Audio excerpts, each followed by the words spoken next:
Welcome to the TOEFL listening section.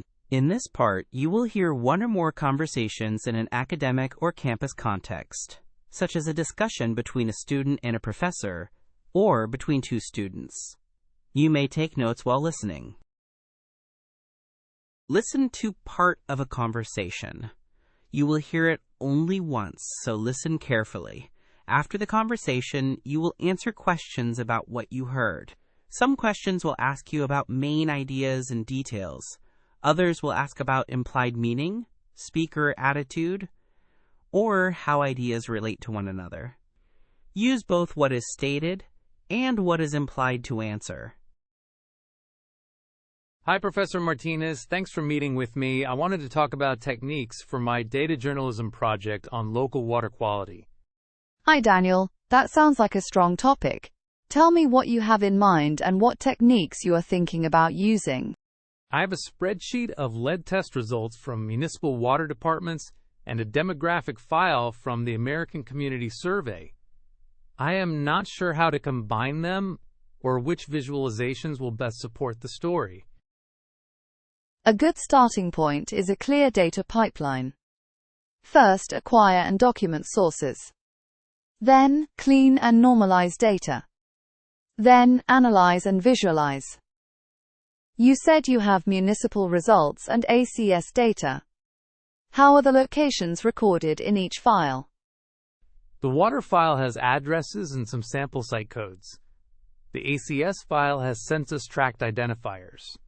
I think I need to geocode the addresses and join on tract IDs. Yes. Geocoding addresses to latitude and longitude, and then assigning each point to a census tract is a common technique. Make sure you document the geocoding service and any rate limits or errors you encounter. About cleaning, I see missing values and some unusual high readings that might be outliers. Should I remove outliers or keep them for the story? Handle outliers carefully. First, verify whether they are real by checking original lab reports or contacting the water department. If they are legitimate, explain them instead of deleting them. If they are data entry errors, correct them and keep a log of changes. Transparency matters in data journalism. That makes sense. For the analysis, I was thinking of mapping average lead levels by tract and also showing correlations with median income. Is correlation analysis appropriate here? Correlation is useful to show associations, but be careful about implying causation. Use language that states association, and avoid definitive causal claims, unless you have a robust study design. Also consider normalizing lead measurements by population or households, if the count of tests varies by tract. You mentioned normalizing. Can you explain that with an example I can include in the methods box of the article? Sure. If one tract had 50 tests and another had 5 tests, comparing raw counts of exceedances can be misleading. You can calculate rates per 1,000 residents, or percent of tests above the threshold. For mapping, a choropleth is appropriate for rates, and a proportional symbol map is better for absolute counts. I had not thought about which map type to use. For the choropleth, I worry about color choices and misleading gradients. Good point. Use color palettes that are perceptible to readers with color vision deficiencies.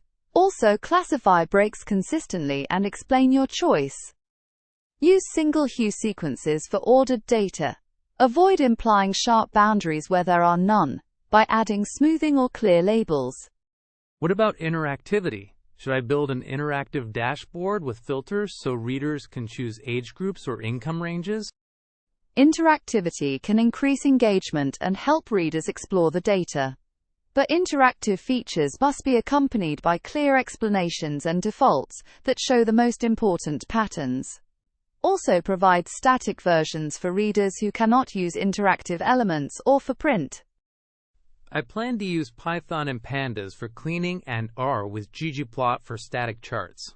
For the interactive map, I was thinking of Data Wrapper, or D3.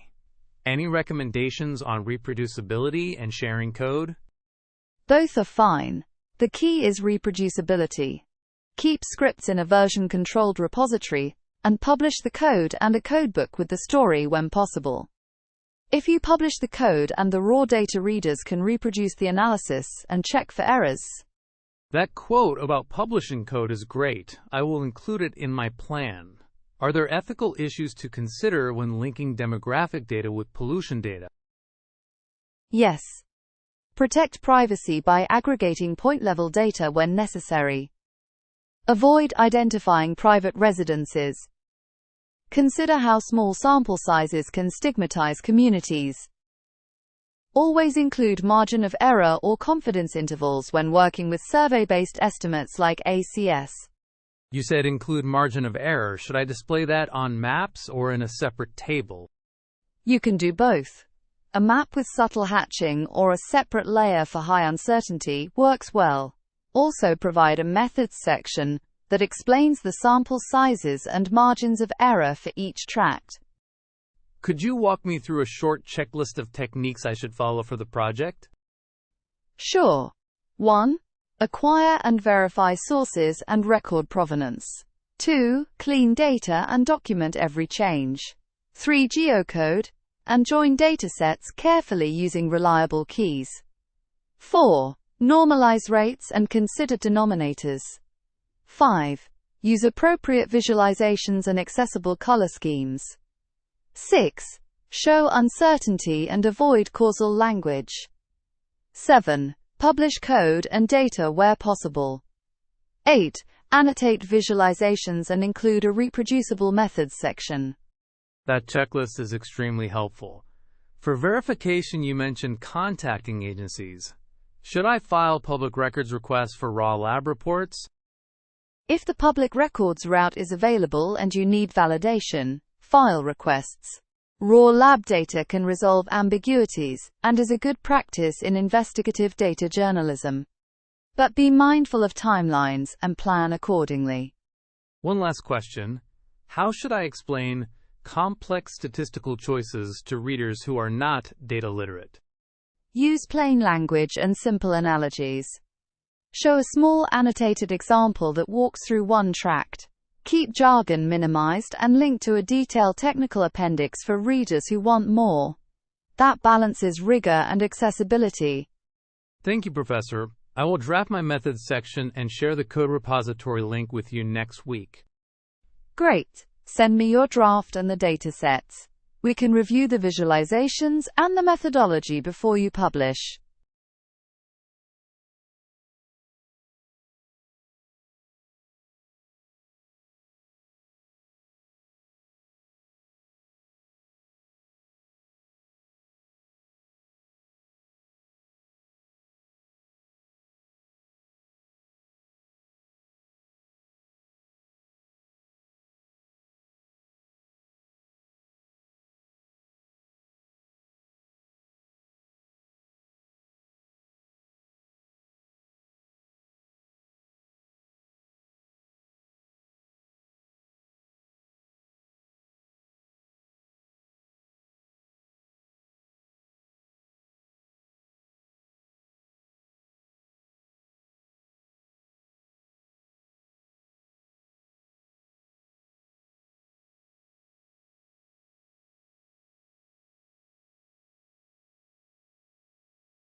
Listen again to part of the conversation. Then answer the question. If you publish the code, and the raw data readers can reproduce the analysis, and check for errors.